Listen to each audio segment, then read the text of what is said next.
I think this is going to work. I think. You think? I think so. It can hear me, so I guess, I mean... Okay. So, I don't really have a plan on how to start this. If any of you are watching out there, whoever is not here, I mean, Tyler's the only one here right now. My name is Bradley, if you haven't met me yet. Who are you talking to? I don't know, Justin, Brock, Hunter. I haven't met this Hunter person. Oh, are you like streaming this to someplace? No, Bandicam is running. You know what Bandicam is, right? No. Bandicam is recording software. I feel like I should be taking 30 seconds to explain this to you.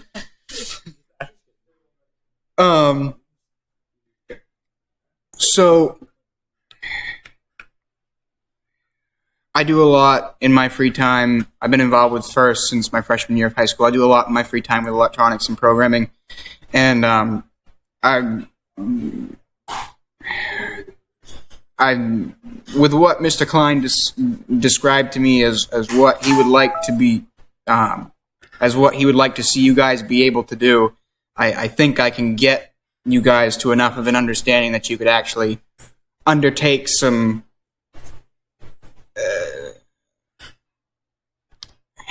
interesting projects when it comes to the coming robotics season. From the understanding that I got from Tyler, the general overview that you guys went over with on Java was sparse. I don't know if that's the word that I want. So I'm going to start sort of from the beginning. I'm going to give a general overview of Java and how to write a simple program. We won't be doing anything directly related to robot programming today. I didn't bring my RoboRio with me, and I didn't really have anything for that was a simple enough example that wasn't going to confuse the crap out of you, I guess would be the way I would put that. The code that we wrote for your robot this past year, Justin and I, when we translated your code from LabVIEW to Java, is probably one of the simplest pieces of code that you could write for an FRC robot. And there's really not much there that you can actually learn from. It's just an amalgamation of things that just make your robot go, that doesn't really provide any deeper understanding as to why it makes your robot go and the concepts that come from Java that are involved with that process. I will say this, Tyler is the only one here right now, so if he has questions, obviously he's welcome to wave his hand, stop me. If anybody that's not here when I record these, if you guys have a question, you can either ask it in the group chat that we've all been talking in, or you can add me on Facebook and chat me directly. It doesn't really matter to me, and I would rather you guys ask questions than me move on to something new and you guys have a shaky understanding of something that I talked about 20 minutes ago that I'm now building on. So interrupting me is not a big deal. I may lose my train of thought. It may take me 30 seconds to get back to where I was, but I'll get there.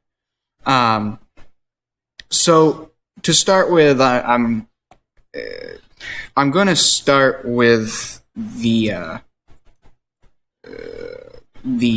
easiest program possible to create in Java, which is the Hello World program. And if you've ever programmed before, you'll have seen something similar to this in other languages. Every language has a Hello World program that just gives you a general introduction on how things work. And what I'm going to try to do, this is going to be a new way of teaching for me, is I'm going to try to progressively build off the Hello World program. Normally what I do is I sit down and I spend 3 or 4 hours making a series of projects that we start from the very beginning and we keep jumping projects that don't actually build on each other. Kira has found another thing to play with.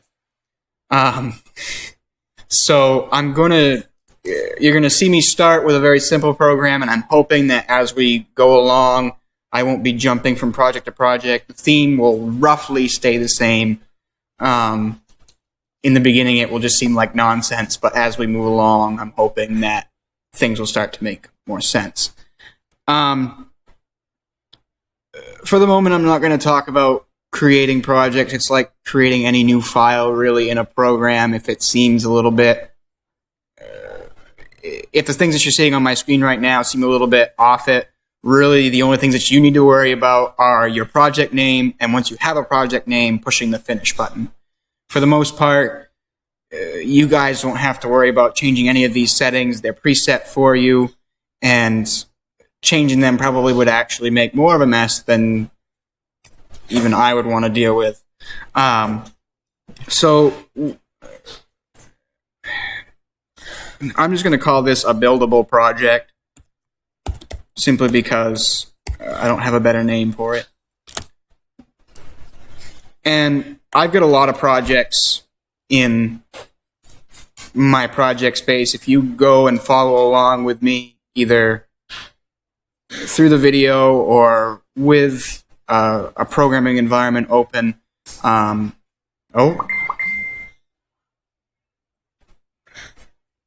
really not sure how to interpret that. Brock, apparently he's going to a wedding. I've only got part of the message here. I just see AD next Saturday. I can't cause I have a wedding to go to. Brock, if you're watching this for whatever reason, I didn't really understand that, but okay. Okay. All right. Going to a wedding. Apparently. Okay. Bottom line. So,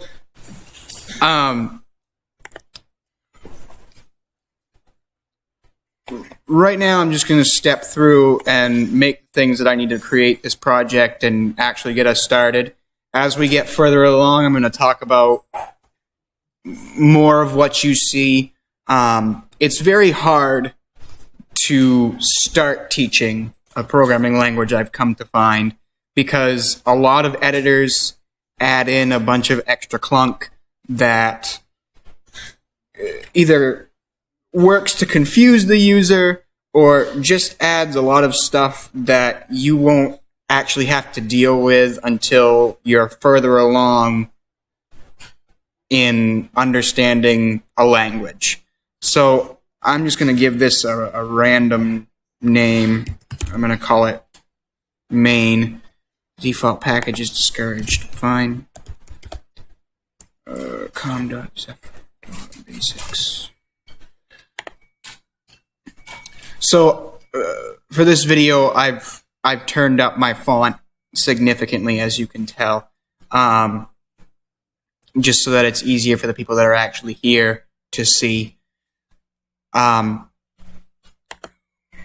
You're always going to have at least one file, obviously, when you create a program, and there's a multitude of different ways that you can organize a file. But whenever you have a single file program, this is basically what it will look like when you start out. You'll have this word package, and then what almost looks like a URL to a website. And it's just a way of associating your file with a specific group of files.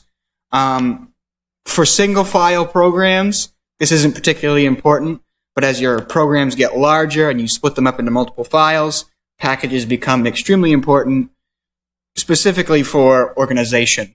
Having one folder containing all the files for your program gets to be really hectic, really fast, and it just doesn't look right. Public class main. We're going to talk about this a little bit later. It's not particularly important. You do have to have this in order for this program to run. but it goes into a concept that I'm not ready to talk about yet. It's part of Java's extended capabilities that I just don't think that I'm ready to throw in. In particular, the most important thing about this file is the thing that I have highlighted right now. Public static void main string args, that one line at the beginning, that is something called a method header. And for the most part, as we start out, we won't have anything other than this method in our files. As we get further along, as I keep saying, we'll be adding more pieces, and we'll see how we can create new methods that perform particular tasks that we can use in other methods, so that we can modularize, split up our programs into pieces. That way it makes it easier to work on. In terms of what each word in our method header does, for the most part, I'm just going to leave it as this definition. We're simply declaring something that the runtime environment that Java uses can call on so that our program will run. If we don't have something that we can name, that we can tell the Java environment, I want to do that, then it's not going to do anything. So this is the standard way of writing a mechanism to start a program. And you'll see it often in Java programming. It will look exactly like this. In fact, if you delve deep enough into the robot code libraries, there's actually one of these in there. It's buried deep, but it is in there, and it looks basically just like that. So what I'm typing now is probably one thing that you'll use fairly commonly when you're doing Java programming, and that's system.out.println. And it's basically just a mechanism for us to write to something called the console. The console is text-based output, like what you would see in the Windows command prompt or in a Mac OS X terminal, where it just outputs text and can take in text. In terms of each of the pieces of this line, system is another file that is provided by Java that has a whole slew of different utilities that you can make use of in order to get certain things done. Specifically, they relate to different things about your system. Console output, console input, getting what operating system you have, checking what type of processor you have, etc., etc. Out, which is the next part of the line, is actually in reference to a variable which is stored inside system. It's a special type of variable that's connected to the console output, which we'll see in a minute after I get done rambling. That just makes it so that we can talk to the console. Println, or println as it's spelled, is a mechanism of writing a line to the console and then moving that blinking cursor back down to the next line. That way when you write something else, it starts on a new line. This is an example of another method from another place in Java that we can make use of. And without going into too much detail, methods are basically behaviors that certain pieces of Java can perform that do different tasks. In this case, whenever you see println in a piece of code, it usually means that somewhere that is text-based, it is trying to print a line. The last piece to this is, well, the second to last piece, mind you. I have one more thing that I want to talk about. Is the hello world text string. Any string in Java has to be enclosed in quotation marks. And this basically just hands in a value to println in order to make it useful. Anything that is inside parentheses is some sort of argument to a method that helps a method perform an action, whether it be printing a line to a text output, drawing to a particular spot on the screen. There's a variety of other examples that I could berate you with, and I just don't think you want to hear it. But just know that when we hand in hello world in the quotation marks, that's what's going to be printed by println to the console. The last thing that I want to talk about is the semicolon at the end of the line. Every statement in Java has to have a semicolon at the end. It tells the compiler, the thing that takes your code and converts it into something that the computer can understand. The compiler is looking for those semicolons in order to be able to say, okay, this is the end of this line, so I can take this chunk, convert it into what the machine will understand, and then I'll move on to the next line. And that's the basic rendition of it. There's more to it, but for a general programming standpoint, there's not much else you need to know. So we're going to try to run this program. We have to make sure it's saved. And to run a program in Eclipse anyways, you just right-click on the project folder, you click Run As, or you hover over Run As, and then you go Java Application is usually the best way to do it. If you have console output, then the console will show up. I'm sorry that the console text is so small, Tyler. I tried to fix it. I did. But It just says hello world. as you can see, it printed out hello world for those of you watching the video. So this is, beyond a reasonable doubt, the easiest program that you can write in Java. It doesn't get any simpler than this. And we haven't really touched on any major concepts, so we can already put text out. So that's good. As long as we can get text out, then we can start playing around with other stuff. One thing that I want to introduce is with each section, I just thought of this in my head just now.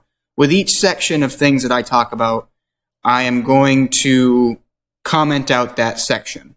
Comments in Java are normally used to denote what something does. And it's a very good idea to put a lot of reasonable and sensible comments in your code.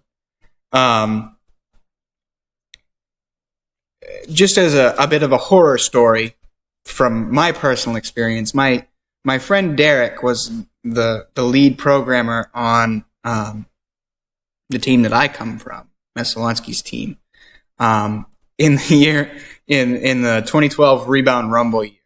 And he and one of our mentors wrote a special piece of code that used reflective tape and photo switches to count the number of times that the tape went around on a wheel. Now, these wheels were spinning roughly at the speed of a sim, which is 5,200 RPM. So the code had to be quite accurate and be able to update quite quickly. So they wrote this beautiful piece of code. I mean, it was just, when you have an understanding of it, you're like, wow, how long did it take them to figure that out? But there were only 2 comments in that code. The first comment was LOL, and the second comment, about 30 lines lower, was LOLOL. I had to spend 3 days redoing all of the logic that was used to try to figure out how the code worked so I could replicate it for another purpose. So, as a benefit to yourself, coming back to code after 3 months, 6 months, a year, if you're doing a lot of programming, stuff gets pushed to the back of your mind and you might need to be reminded of why you wrote something the way you did. One or if you're sharing code with other people, comments become very beneficial. And I'm going to show you, I'm just going to show you line comments for a moment, simply because we only have one line that we're going to be commenting out at this particular moment in time. But there is such a thing as a block comment, and we will use it once we get further along. So in terms of a line comment, all you have to do is put 2 forward slashes. And in Eclipse, the text will turn this odd, sickly, grayish green. But that lets you know that when the computer goes through and compiles your program, it's going to ignore that line. Even if there's code there, even if there's a semicolon at the end of it, the computer doesn't care. It's just going to skip it and move on to whatever's next. In this case, we don't have anything that's next. Oh, there's nothing. Now there's nothing. So just as a demonstrative piece, if I save this program and I go to run it, and I do the same thing that I did before, you notice that the console doesn't pop up, everything just stays the same. The program ran, but nothing happened because there's no code in there. It went into the method, saw that there was nothing there, and then it exited. It didn't do anything. So the next thing that I'm going to talk about, which I didn't really get a chance to talk with Justin about when we quickly redid his code from LabVIEW, is variables. Variables are your friend when it comes to programming because they obviously make it possible for you to store information for a prolonged period of time. There are a multitude of different types of variables in Java, and you can create your own variables once you get. You can actually create your. Let me roll that back because I misspoke. There are a multitude of variable types in Java, is what I wanted to say. And as you progress through learning Java, you'll actually be able to create your own variable types. But specifically, there's going to be, I guess I'm just going to talk about 3 at this particular moment. There's actually 7 that I could talk about, but 3 that you're going to be using more often than not. These types are int, which obviously stands for integer, double, which is basically just twice the size of integer, and Boolean, which we're going to talk a little bit more about Boolean because I don't know if Tyler knows. Do you know what you don't know what it is? Okay, so Boolean is usually a new concept to people because for whatever reason, when they teach you Algebra 1 and Algebra 2 in school, they don't actually talk anything about Boolean logic, which is really weird to me, but it's very important for programming. But it's not anything difficult necessarily to grasp. So the first thing I'm going to start with is int. So if I want to create a new variable that is of type int, I just type int var equals and then some number. In this case, I'm just going to do 1, 2, 3, 4. As a general explanation, we give our variable a type to begin with, in this case int. We give it a name, we set it equal to something, and then whatever that something we want it to be is what we put after the equal sign. And then, of course, we have to have our semicolon. Integers can obviously, hence the name, can only store integer values, which means there is no decimal point when it comes to int values. The other limitation to an integer is it does have a particular range in which it can store information. This is a limit inherent to the size of a memory space in a computer. In this case, an integer can store anywhere from negative 2.14 billion to positive 2.14 billion, at least in Java. essentially what you're looking at is you're looking at the maximum possible values you can create when you have 32 bits, where a bit is either a 0 or 1. If you're familiar at all with how computers think, they think in zeros and ones, and using numbers to represent, and numbers can be represented with zeros and ones. In this case, an integer is represented with 32 bits. So the maximum possible number of values for any number of bits is always 2 to the power of the number of bits minus 1. I can't remember the exact value. I'll have to look that up. But you, for the most part, will never hit the integer wall when you're robot programming. It's extremely difficult. And if you're racing an integer up that fast and that high, I'm going to question what you're doing. But for the most part, just know that it's roughly negative 2.14 billion to positive 2.14 billion. The next type is double. And double is a little different. And these are terrible variable names, by the way. Don't use variable names like var and var2. You can actually name them something that's actually significant to you. Like move forward. Like move forward, that's a good example. Especially when you're naming buttons and stuff, move forward, move backward, left, right, up, down, A, B, start, whatever, I don't care. But let's continue on with double here. So, similar setup to var, except that we name the type double, not type int. We give it a name. And doubles can actually store decimal points. So if you're looking to store something that is a decimal value, whether you're doing something with division, or you've got a sensor value that's not exactly an integer value. Good question? Can you use fractions? Does that work? You can't. Sort of, kind of, yes. You can implicitly say 1 divided by 4, and it will store 1 divided by 4 in var2. However, when you try to access var2, it will show up as 0.25. It won't show up as 1/4. So you can't explicitly store a fraction. You can start with a fraction if you don't know the exact decimal value of what you're doing, but whenever you try to print it or use it, it's going to come up as the decimal value. Which we can leave it at 1/4, I don't care. See, this is the train of thought moment. I think I was going to talk about the size of a double.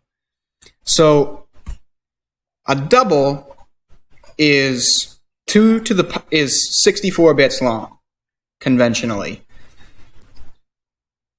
And it has a decimal resolution, I'm trying to remember.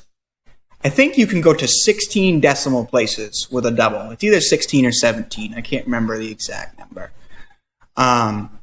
For the most part, because I never actually have to go to 16 decimal places. But should you find a reason, 16 decimal places, and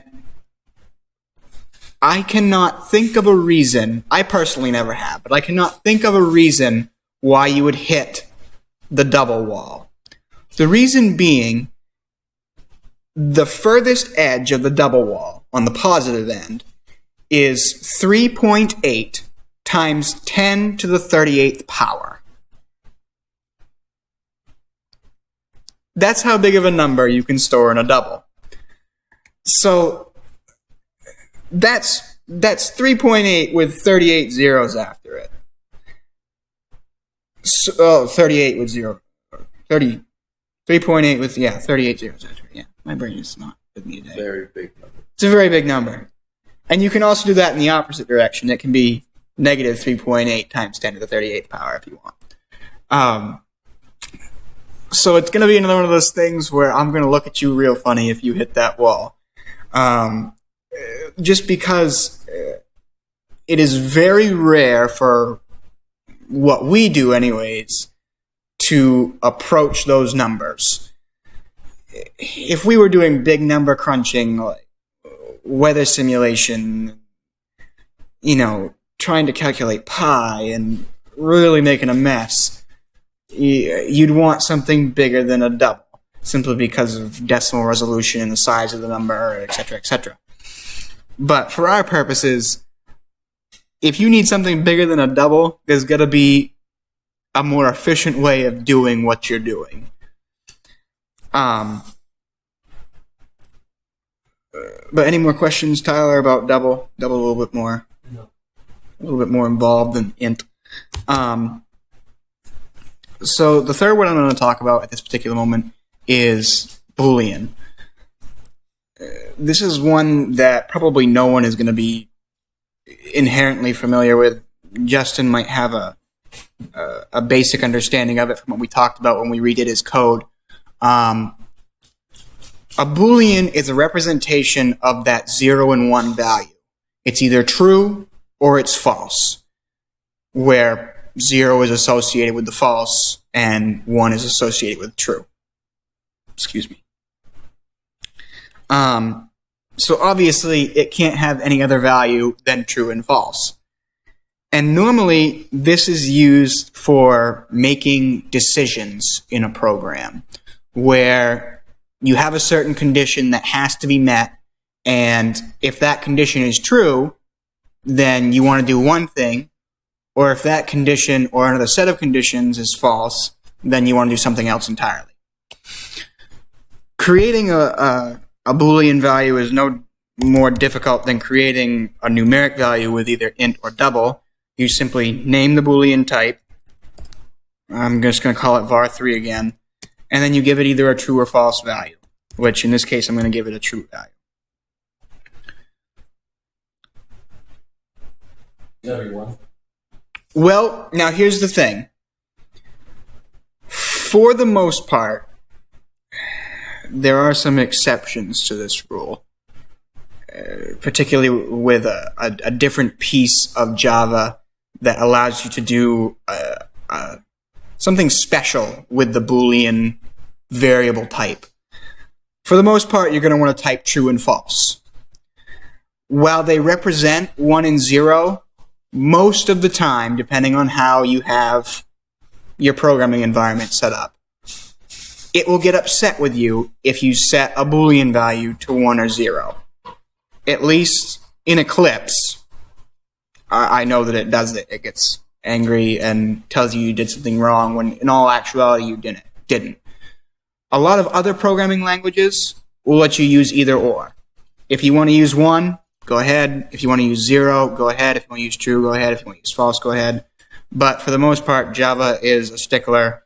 You might as well just keep using true and false. And it does make the program a little bit more easy to keep tripping over my own tongue. It's starting to get really annoying. For the most part, Java's going to want you to stick with that true and false declaration. It makes it easier to read your code in the long run, especially if you have a lot of variables that are either being checked to see if they're equal to true, or you're creating a bunch of variables that are either true or false, whatever you may be doing. True and false is just a little easier to read for your beginner or intermediate programmer, and it just makes the code look a little bit nicer.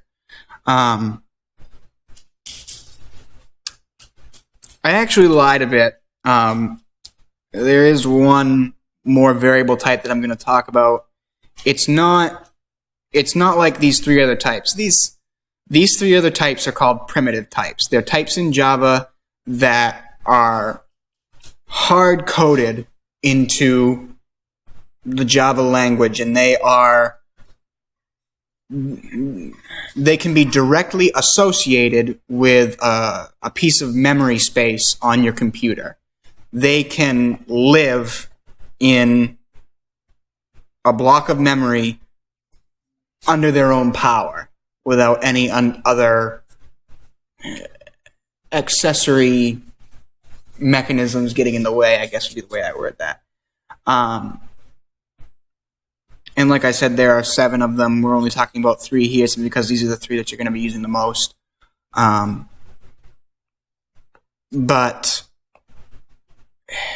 the next one that I'm going to talk about is the type string. And string is a little weird. You can actually see that it's used up here in our method header for our program. String is what is known as a class in Java. Classes are templates for creating new groups of memory that perform particular actions. And string is just a mechanism for holding a series of characters. But string does not behave like a normal class. It behaves more like a primitive type than it does a class, which is why string is very weird. But for the most part, to start with, we're just going to deal with the basics of string, and I'm going to show you how you can create a new string variable and use it somewhere else. As we get further along, there are some attributes to string. There are some functions that it can perform that are actually useful to us. But in this instance, it would probably just go over your head. And I really don't want to confuse you guys. I'm trying my hardest to not be boring, really, mostly. So you create a string like you create any other variable. You first name a type. You give it a name.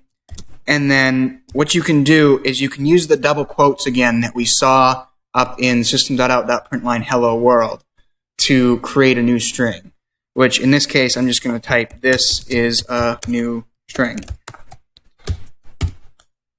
And that's it. Now we have var4, which stores the value, this is a new string.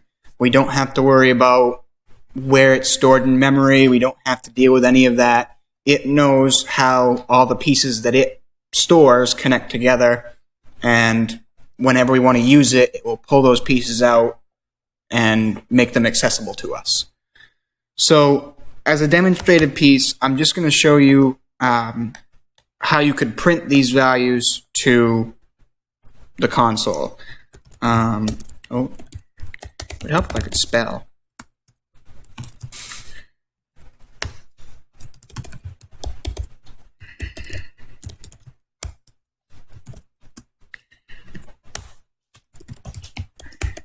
Just so you guys know, it does take a lot of concentration for me to type and talk at the same time.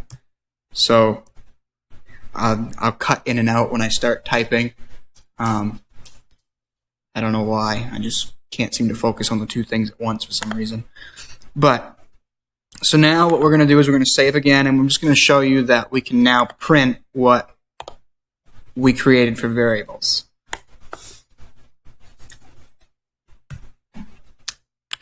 Oh, whoops. I forgot to talk about something. Well, that's a bit. No, I will talk about it, but give me a minute. Let me go back to that. Let's run this again. So, other than our double value, which is currently having an issue, which we'll talk about in a minute, which, Tyler, I don't know how well you can see that. I wish I could make that bigger. Yeah, I probably can do that. If I can just slide this. Yeah, I can't. There we go. That a little better? No? Let me try putting it over here. There we go. That's better. Throw that over there. Okay. So there's an issue with our double value, which it has to do with the fact that we typed a fraction. There is one thing that I forgot to talk about fractions now that I think about it.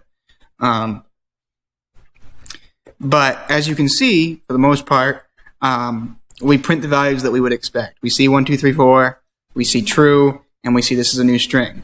And for the most part, you can put almost any variable into system.out.println, and it will print it for you. What comes out may not always make sense to you, but if you put it in there, something's going to happen. So, really quickly, before I move on to the next thing that I want to talk about, there is an issue with the way we typed our fraction. When Java sees numbers without a decimal point, and it tries to do division, it does integer division, which means that any decimal point that results from that value is going to get chopped off. In programming lingo, it's truncated. Because we didn't put a decimal point on one of our values in our division equation, it just assumed that we wanted to do integer division and store it in the double, which is one of the things about Java that gives me headaches, because there are little things in programming that may seem innocent, may seem like they're not going to cause a problem, and then when you start to write your program and you get into it and you start getting a bunch of errors, but the program's not throwing any errors, something's just not working right, that's the type of thing that will catch you off guard. So, just for giggles, what we're going to do is we're going to say 1.0, which is going to tell Java we want to do double division on this. So let's open up our program again, and if I did this right, which is possible I didn't, but there we go. Now we see 0.25, which is what we should have seen.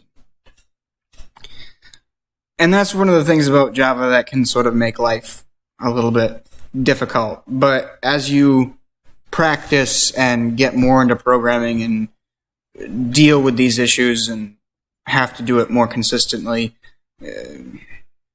you'll begin to catch them more when you have an issue where, you know, you're trying to do division on something and you're getting zeros back, or you're getting weird numbers back, or you're not getting a decimal back. You'll be like, oh, I probably accidentally did integer division, not double division, and so I'm not getting the values that I would expect. So now would be a good time for me to show you guys, I'm going to close these for a second so I can get them out of my way. I'm going to show you guys block comments real quick, and then we're probably going to pause for just a second so I can get a chance to stop talking for a second.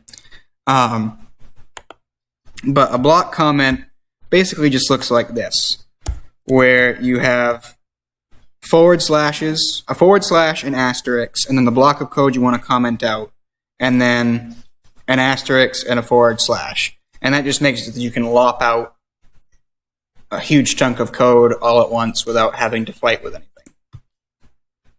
So like I said, we're going to pause for a second so I can take a breather and stop talking. When I come back, we'll talk probably, well, I'll think about what I want to talk about while I'm sitting here.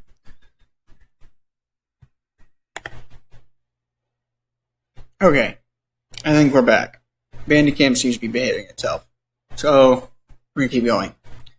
Tyler has to leave in about half an hour, and seeing as how he's the only person here, that's roughly when I'm going to end this little... Yeah, it's Delson. He got on his computer in his room, I think.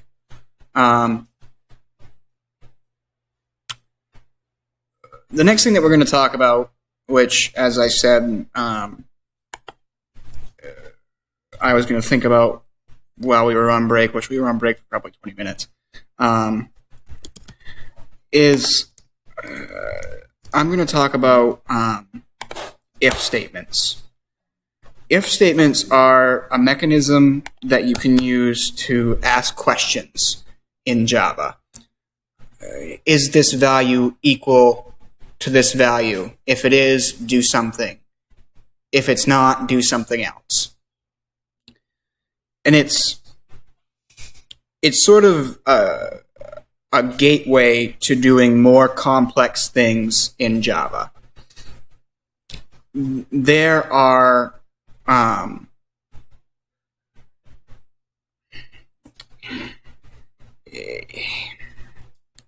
it's hard for me to figure out how I want to take this, because there's a lot of ways that you can ask a question in Java, because there's so many different variable types that you can deal with that you can ask a question about. Is this value equal to this value? Is this piece of this value equal to this piece of this value?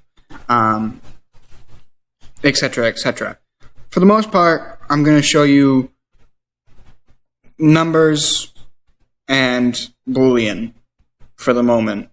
I'm going to leave out string for this demonstration simply because string leans more towards dealing with classes and objects, and that's something that comes much later in these talks. And I don't want to overwhelm everybody with my gibbering. I'm going to create some new values just for the sake of my own sanity.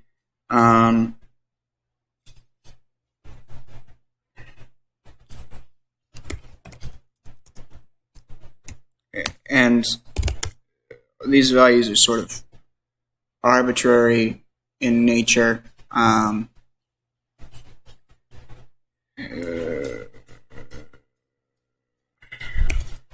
just coming up with random things that I think of. We're also going to create a couple of doubles here. No, not var.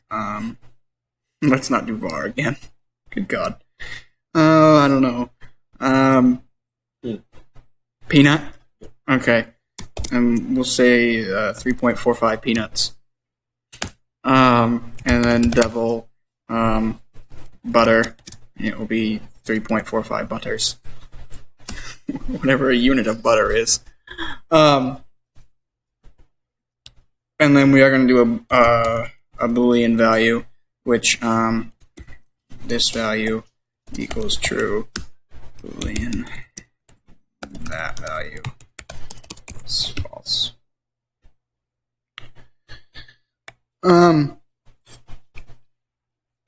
So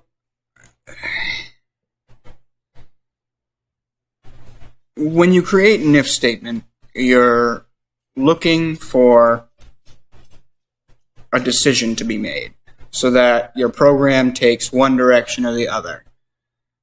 This is going to be a very simplistic demonstration of how you use this. And I'm also going to show you some stuff associated with something called logic arithmetic, or simpler term, Boolean math.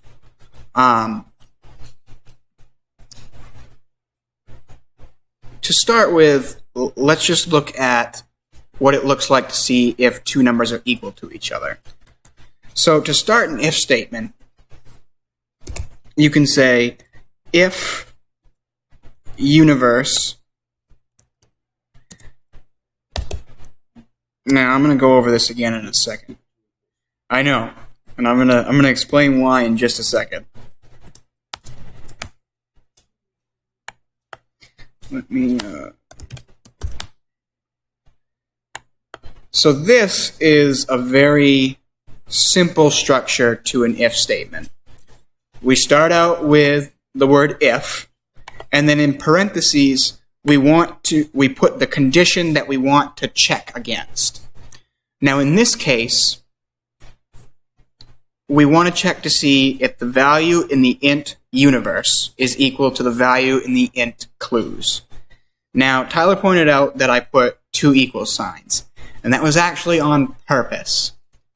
In Java, if you're trying to assign something a value, you use a single equal sign. If you're trying to check if something is equal to something else, you have to put two equal signs. This is this is something that it makes it easier for the people that are writing the software that takes your code and converts it into something that the machine can understand. It makes it so that they don't have to try to make an assumption about what you're trying to do. Rather than having to look and see, okay, this person is doing this in an if statement, so that obviously must mean that they're trying to check to see if something is equal to something else rather than trying to assign a new value to something. They don't have to look for that. They can just say, oh, double equals. They're trying to see if something is equal to something else. Okay, that's easy enough to do. It just reduces confusion, both for you, the programmer, and for the people writing the code that interprets your code. So I'm just going to put some system.out.print lines in our if statements. Now, one thing that you may have noticed is all the curly brackets in the code. Curly brackets are a mechanism for outlining chunks of code. They basically say, this is part of a particular piece. Methods and classes all use curly braces to determine where they start and end. If statements use them to determine when they start and end. Basically, most statements in Java that aren't some sort of method call or I lost my train. Anyways, curly braces denote when there is a block of code, and it's usually associated with something like an if statement. We're going to talk about loops probably in the next video, because I don't think I'm going to get to them today. I know what those are. You know what loops are? Yeah, good. Once programming. Good. Sequences. It's taught me about sequences and loops. Okay, good. Okay. Anyway, so let's continue to... So, universe is equal to clues, which there are reasons why universe and clues have the values that they do. And if you can tell me, then I don't know. I'll give you a cookie. I don't know. Whatever you want, I guess. It's not equal to...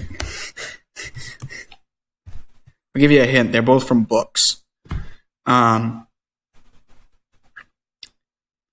So, if universe does equal clues, then we're going to go into the block that is under if, which will ultimately print universe is equal to clues. Otherwise, if they're not equal to each other, then we're going to print universe is not equal to clues. Notice that we have to put the word else after our if statement block. This just makes it so that we can differentiate between what we want to do with our true condition and what we want to do with our false condition. Now, the next thing that I'm going to talk about is doubles are very similar to integers in that they both can use the same, they're called comparison operators. Equals, less than, greater than, things that you've seen from algebra that you're probably already fairly accustomed to, if not extremely accustomed to. And they all can be used in Java. You can use greater than or equal to, less than or equal to. I mean, if I wanted to change if universe is equal to clues to greater than or equal to clues, then all I have to do is take out one of the equal signs and put a greater than symbol there. That easy. I haven't done algebra yet. You haven't done algebra yet? I know how to do it. Really? Yeah. Oh. Yeah, I'm gonna go in advanced algebra next year. Okay. Because I forgot to put me in advanced program last year. Okay. Because I got the second highest in school. I get that issue. I was in pre-algebra in 8th grade, and I think I got like a 99 in the class. It was really boring. I don't know why they didn't put me in advanced math, but whatever. I got a 270 in my math. Holy crap. Holy crap. Anyways, gosh, I don't remember what my highest was yet. Anyways, getting old. How old are you? Almost 21. Anyways, striations. The next thing I'm going to talk about is checking values of doubles, which doubles are a little weird in the fact that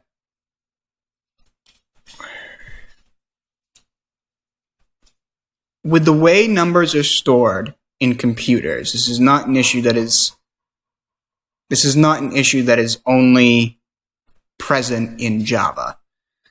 With the way numbers are stored, there can sometimes be weird issues, especially with division, where the computer will calculate the value of a double to the absolute furthest that it can down the decimal path.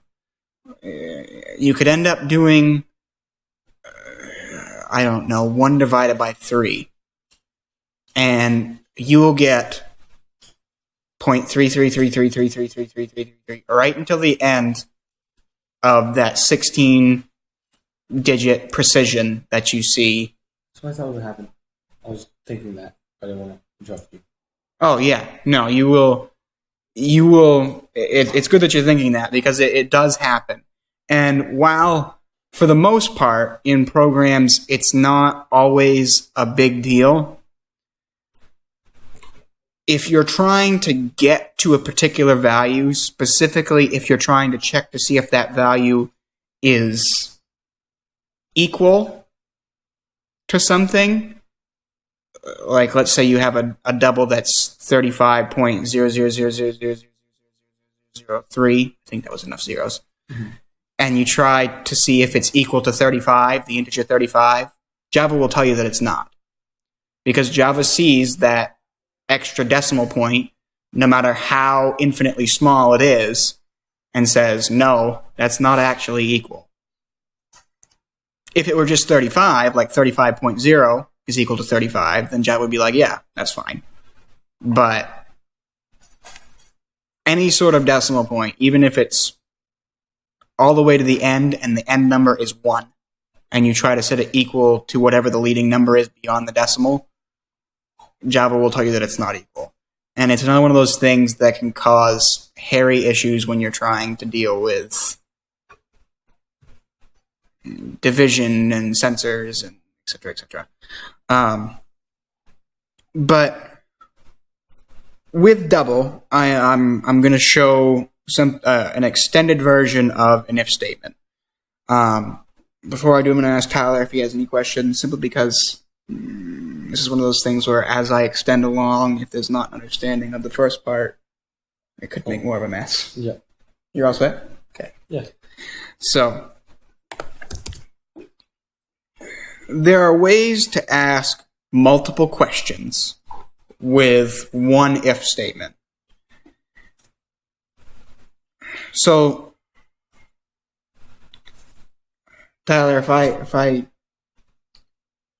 I ask you what your favorite color is, which is a figurative question, I'm not necessarily asking. You can answer, I guess, but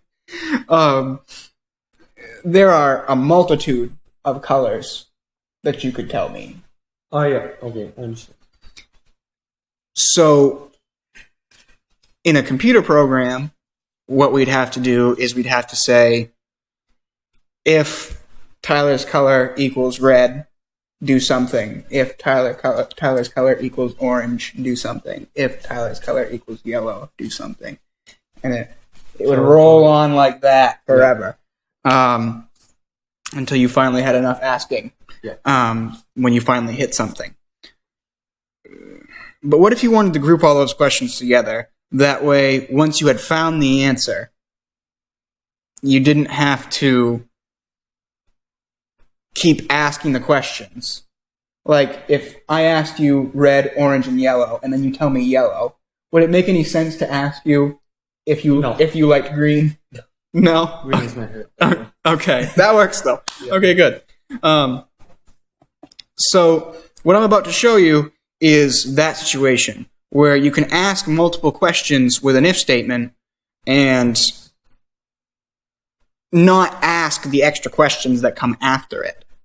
So what I'm going to do is I'm going to use the double values. I'm going to use double equals, greater than, or less than. Well, actually, I'm not going to explicitly use less than. We're going to talk about that in a minute, too. But, so what we're going to do is we're going to say peanut double equals butter. And then we'll just... and then we're just going to print peanut is equal to butter. I'll just go like that. Butter. And then what we can do to ask another question in the same group is we can say else if. And then we can provide another question, another set of parentheses that asks something else. In this case, we're going to ask, is peanut greater than butter? And then we'll say system.out.println universe, no, not universe, brain, help. Peanut is greater than butter. And then I'm just going to use else for less than. And there's a reason for that. So, Tyler, if peanut is not equal to butter, if peanut is not greater than butter, It is less than. it would have to be less than. Exactly. So what's the point in asking the question when it's the only option left? So that's why I don't explicitly say else if peanut is less than butter. I'm just going to say else and then say system.out.println peanut is less than butter. Because there's really no other outcome that could be produced from the questions that we're asking. Okay. Now, as a courtesy to your fellow programmers, in this situation, it's quite obvious, isn't it, that it's a less than situation. We're not dealing with, something that's inherently complex. But to your fellow programmers, they may look at that and say, why does it just end with else? Like, is this the last condition that's possible, or is he just giving up and any other value that comes through I'm just going to ignore? So, as a courtesy to your fellow programmers, if you have a situation where you've done an if statement and you've hit the last possible condition and you're just going to use else, sometimes it's helpful to your fellow programmers to put the variable, what you would normally put in the else if. So I'm going to put peanut is less than butter in a comment right there, just to make it obvious that we're going peanut is less than butter.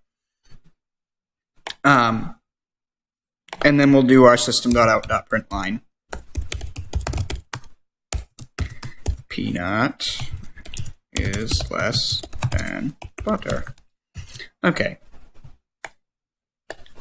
So now let's go back to talking about what I was talking before, which in programming is actually called short circuiting, where you find a condition that's true that makes it so that you don't have to check anything else. In this case, because we set both peanut and butter to 3.45, They're equal. that means they're equal. So this part of the if statement is going to execute. It's going to print out peanut is equal to butter, and then it's not even going to check these pieces. It's just going to ignore them and jump down to whatever we put underneath it. And this is pretty powerful because if you ever... The RoboRio doesn't really have this issue. The RoboRio is fast enough under its own power to do what it needs to do and not have to worry about things like this. But if you're ever working with something that's a little bit smaller, doesn't have the same gumption as a RoboRio, What's gumption mean? maybe I haven't gone to computer class. gumption just means the get up and go, the ability to do something. I'm sorry. I'm new at this. It's okay. No, it's not computer lingo. It's And if you get to know Delson, you'll learn when he laughs. That's gumption. Thanks, Dad. poor Delson. Delson, you just have no gumption, I guess. Anyways, gumption. If it were in the thesaurus, you would find initiative as being also there, where the computer doesn't have to put in the initiative to do something.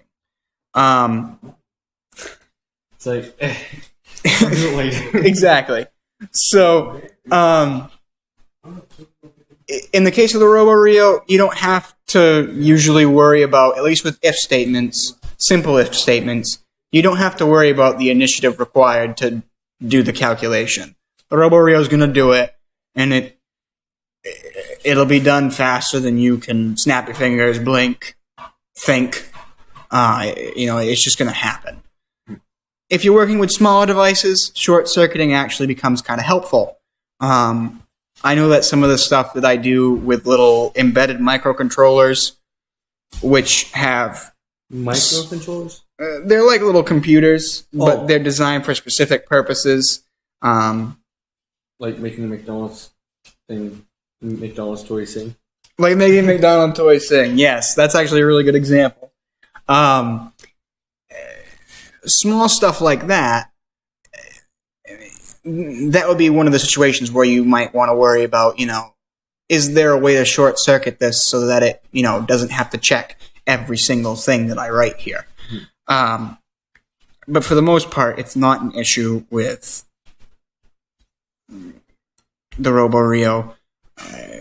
I suppose if you were trying to compare two images with each other on the RoboRio, it would start to get a little messy, but we get into that not now.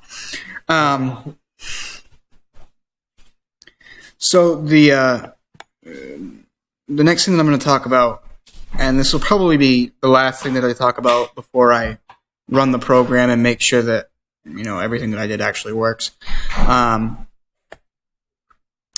is Boolean arithmetic, Boolean math, and comparing Boolean values. Now, as I said before, Booleans can only have either a true or a false value. And when we combine these values together, we can make assumptions about whether or not a set of information is true or false, and then we can do something about that set of information, whether it ended up being true or false, being arbitrary.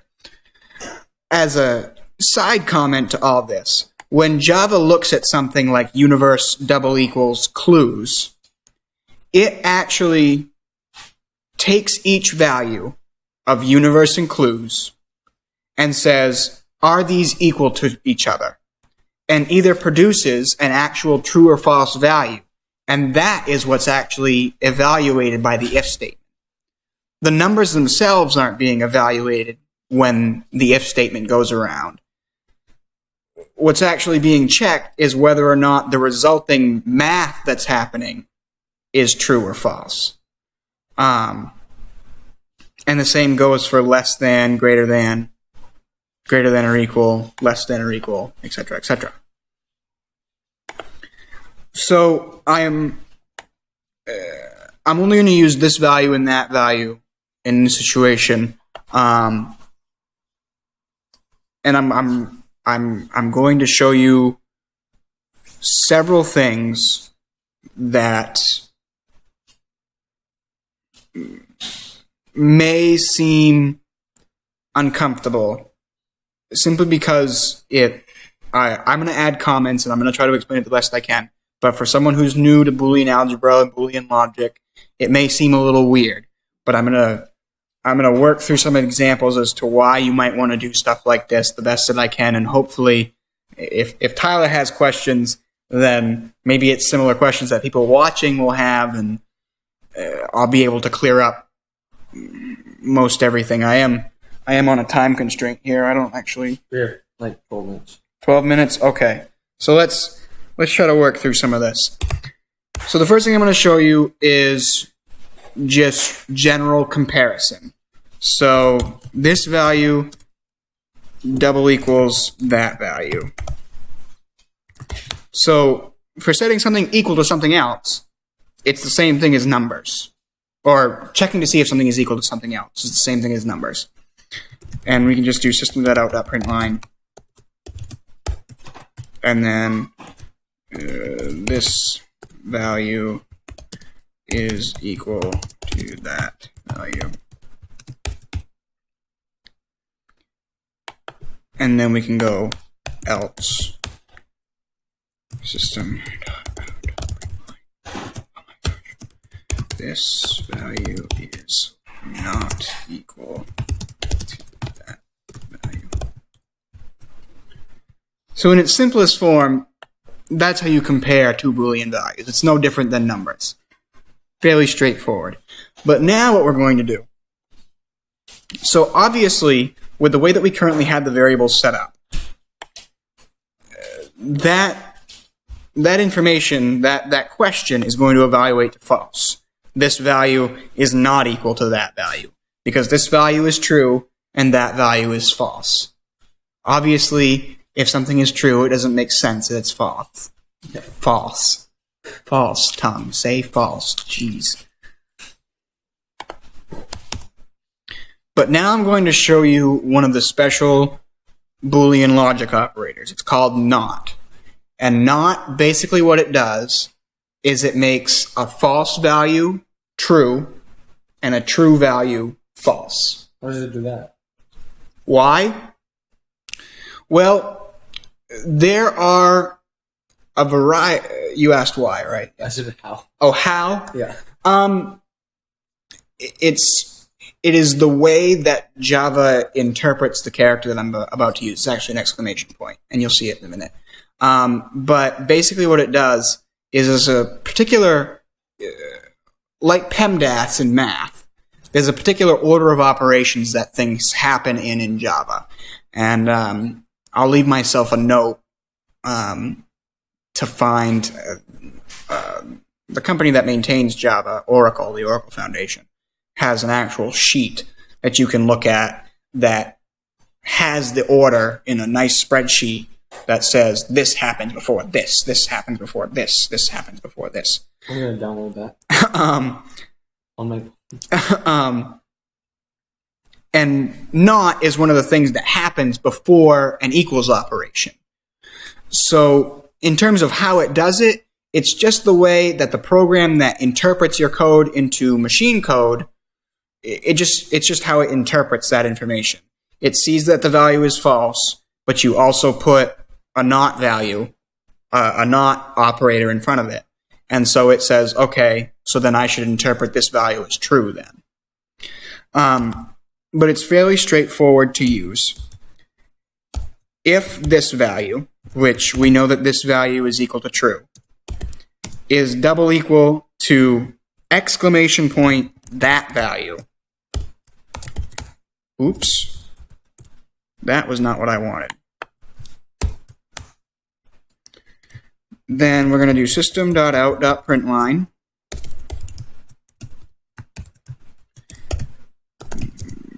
This value is equal to not that value. Now the reason why I type not in all caps is whenever you see a Boolean logic operation in any programming language, normally the operation itself will be capitalized. In fact, I am going to put in parentheses in here the not operator in Java, which is the exclamation point. And then I'm going to go else system.out.println. this value, this is where it's going to get weird. This value is not equal to not, oops, that value. That's a double negative. Exactly. Can't do that. Okay. It's a double negative. So that's where some of the inherent weirdness comes in. Yeah, I understand. But this is probably the easiest of the three, actually, logical arithmetic operators that I'm going to show you. So the next one is called OR. And OR is a two-sided operation like equals, where there has to be a value on one side and there has to be a value on the other side. And it basically says, if either value is true, then I am true. Otherwise, if both are false, I am false. What if one's false and one is true? Then it's true. Oh, if either. Yes. If either are true or both are true, then it is true. Otherwise, it ends up being false. And the way we write that in Java is this value, or is two vertical lines. You know where the backslash key is on your keyboard? The two vertical lines comes from holding down shift and pressing that button twice, usually. That's usually where they keep it anyways. That value.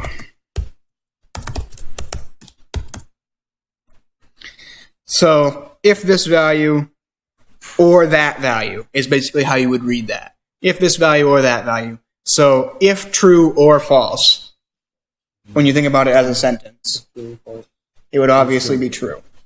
So system.out.println, this, let's do it this way. Either this value or that value is true, or maybe both are true. And then the only other condition that we have that's possible is both of them are false. So system.out.println, both this value and that value are false.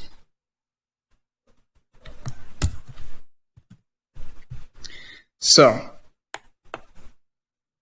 what would you use that in? Like, what type of programming?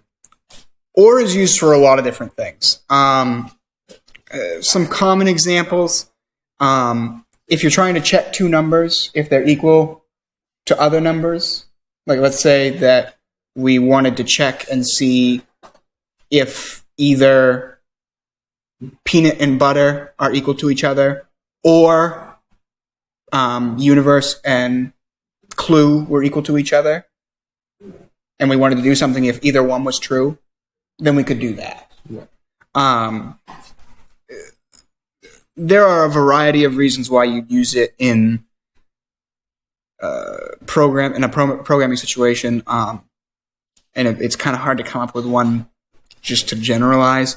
I suppose one thing, if you have two joysticks in the driver's station, and each one has a button that can do the same thing, then you could say in your code, if button on joystick A is pressed, or if button on joystick B is pressed, do something. Oh. Does that make sense? Yeah. Okay.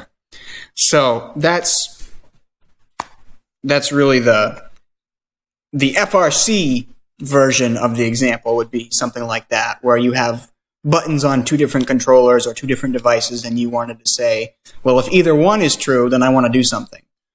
You know, if driver A pushes the button or if driver B pushes the button, then it obviously has to happen because they want it to happen. It wouldn't make any sense if both of them had to push the button in order to make it happen. Yeah.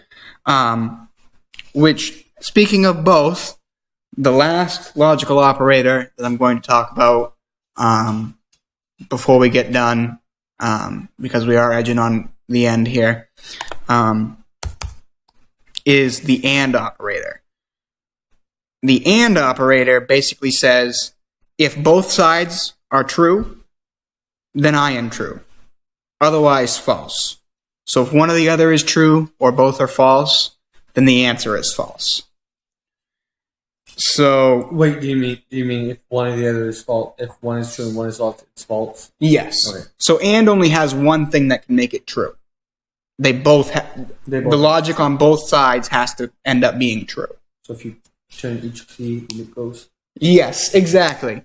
That's a pretty interesting way of putting it. If you turn both keys, then the nuke goes. It's a good way of putting it. Okay. So what we're going to do is we're going to use... I'm actually going to show you something a little bit different for this last piece. We're actually going to check... I'm gonna show you an extended version of an if statement that uses multiple operators. Now, like PEMDAS, when you're programming, parentheses denote what you want to happen first. Yeah. So we know that this value is true, so I'm going to use that as the first thing. And when you're trying to do logical AND, it's 2 ampersands, the little squiggly AND representation. And then what we're going to do is we're going to check and see, let's pick a value, I don't know. We're going to check to see if peanut and butter are equal to each other again. Which I'm actually going to use parentheses. Peanut double equals butter.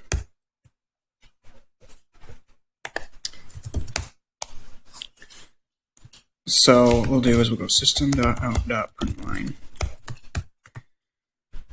This value and peanut double equals butter are true.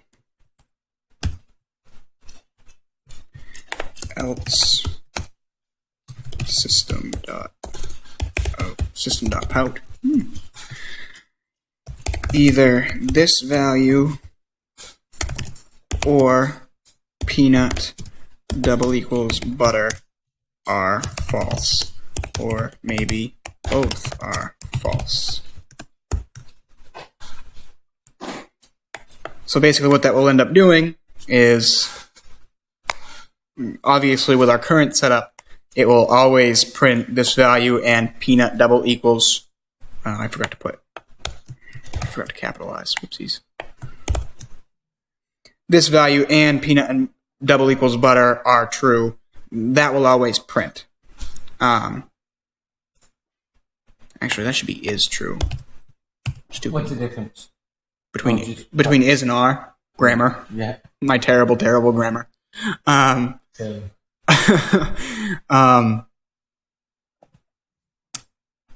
So if we run this program, we're going to see a whole slew of stuff just real quick, just to make sure that everything works. So let's just check this against our values. Universe obviously does not equal clues. That's what we got. Mm-hmm. Peanut is equal to butter. Perfect. This value is not equal to that value, obviously. This value is equal to not that value. Uncomfortable to say. Either this value or that value is true, or maybe both are true. We obviously know that only one of them is true. And this value and peanut double equals butter is true. Now, obviously, if we run the program again, nothing is going to change. It's because we haven't set anything up to change. And when we get back together, whenever that happens, tentatively right now, I'm not sure how that's going to work, because I do have to work next Saturday. What do you work at? What do you do? Oh, I work at a gas station right now. I go to school, so it makes, make money. Money's good. Money's good, yes. But next time we meet, we are going to go over how to get information from the user through the console, and we're going to extend on this example so that we actually take values from the user to use in our program, so that way we can actually change some of what prints out. And we are also, at the very least, going to try to go over how loops work. which isn't, makes isn't that like when you put like if you have like sequence 1 and 2, and you put like sequence put sequence 2 into the sequence 1, then sequence 1 into sequence 2. and it sounds like Tyler's ride is here. So Thank you. yes, we'll see you again. So this is the end of this video. Obviously, like I said, if you have questions, please make sure to let me know. I'll try to answer them as quickly as possible. I answer quite quickly on Facebook. If you have my email, which is just bradleybickford@gmail.com, you can email me there. I answer that quite quickly. Skype, Brad95411, whatever you want to do, whatever's easiest for you. I try my best to answer you as quickly as possible. But like I said, I will post in the group chat when I figure out what my schedule is going to be, which I'll figure out tomorrow. We may be able to meet some other time during the week or earlier on Saturday. I don't really know when I'm going to be working. So, yeah. Don't forget to ask questions if you have them. I don't want anybody to be confused because we're only going to keep going from here. Goodbye.